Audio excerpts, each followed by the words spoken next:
Et økosystem kan beskrives som et afgrænset naturområde, hvor alle levende organismer og deres indbyrdes forhold og deres indbyrdes miljø.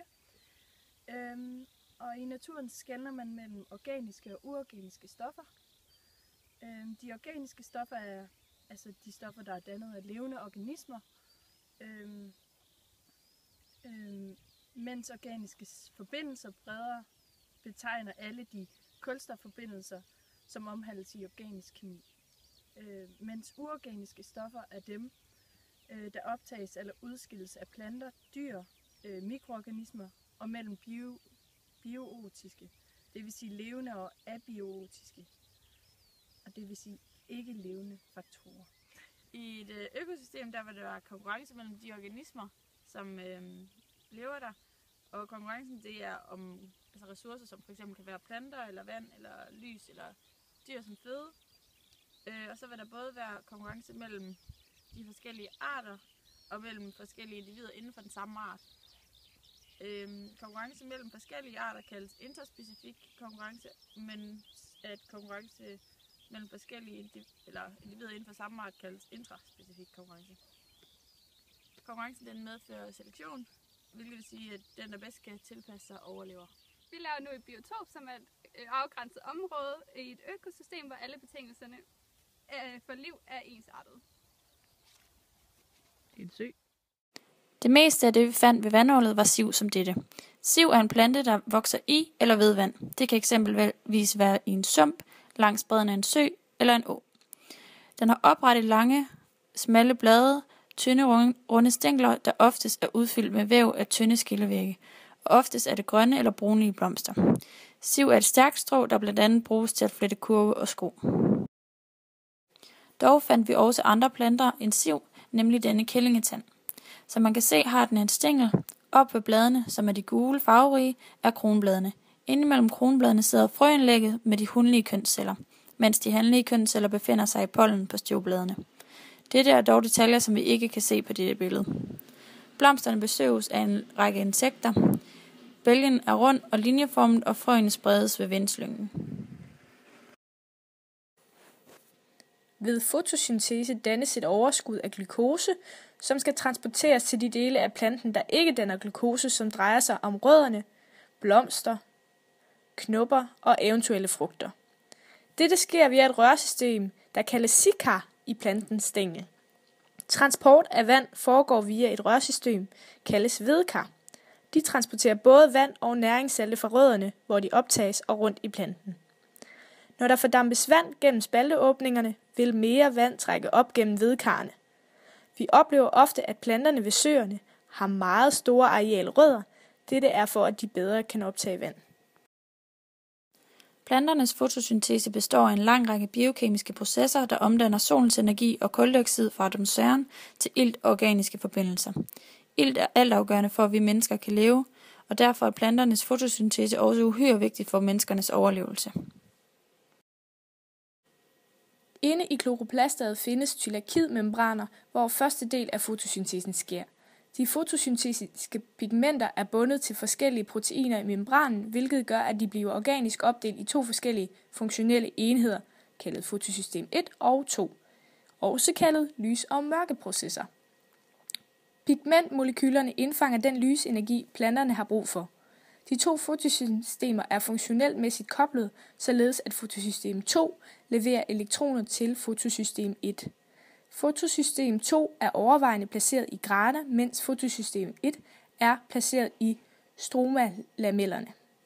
Samlet fører elektrontransporten i fotosystem 2 til oxidation af vand ved frigivelse af ilt, mens elektrontransporten i fotosystem 1 fører til reduktion af stoffet NADP+, til det energirige NADPH. Der findes forskellige fødekæder, nemlig nedbryderfødekæden og græsningsfødekæden.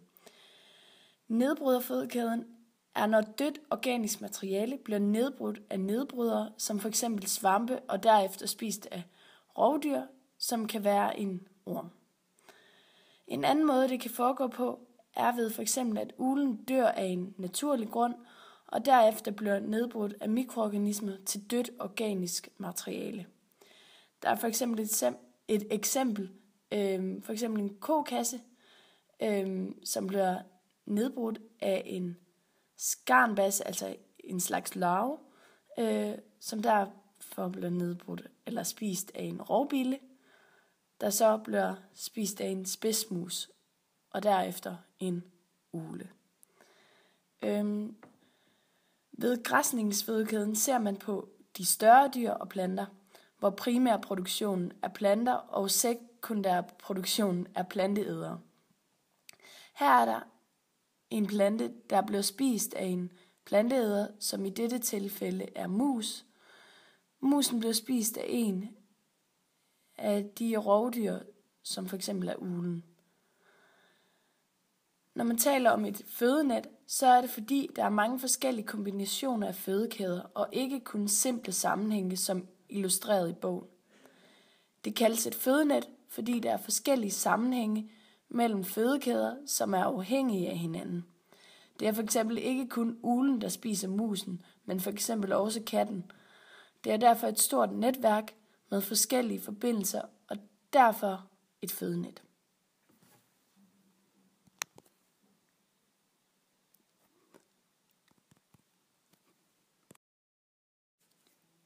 Ved græsningsfødekæde bliver planter opbygget ved, at energien fra solens lys omdannes til organiske energirige molekyler i fotosyntesen. Derved får planteæderne energi fra planter, når de spiser planterne, og rovdyrene får energien ved at spise planteæderne, som har spist planterne. Men for hver gang en plante bliver spist af planteæder, og planteæder er rovdyr, og rovdyr er andet rovdyr, er der kun 10% af energien, der videregives. Dette kaldes økologisk effekt. Derfor skal der meget mere til for, at f.eks. rovdyret, der spiser et andet rovdyr, får samme mængde energi som f.eks. planteæderen. På den måde er de andre organismer afhængige af planternes produktion. Enten fordi de direkte lever af planter, eller fordi de lever af andre organismer, der lever af planter. Og fordi den primære produktion er grundlaget for at alle andre levende organismer. I et økosystem er der flest af planter, fordi den ikke rigtig har en konkurrence, og der er mange, der skal bruge den. I søen befandt der sig de såkaldte almindelige skøjteløbere. Deres forben er kortere og kraftigere end mellem- og bagbenene, og de bruges til at fastholde byttet. De findes både vinget og uvinget. Nymfen er lys, bred og flad med afstumpet bagkrop. De findes ofte steder som damme, søer og åer med roligt vand. Der findes også flere lignende arter som åskøjteløber, bækløber og andre. I søen befandt der sig også en dansemyg, som er mellem 2 til 12 mm lange. De har reduceret munddele og kan ikke stikke. Kroppen er sort eller grå, og vingerne når ikke ud over bagkropsspidsen. Larverne er op til 30 mm lange, de er blege, røde eller grønne. De ånder gennem hud og findes i al slags vand. Der er ca. 300-500 arter i Danmark. Ja, så fik vi så set et vandhul. Og vandhul, de er meget individuelle, derfor så kan man finde mange forskellige ting.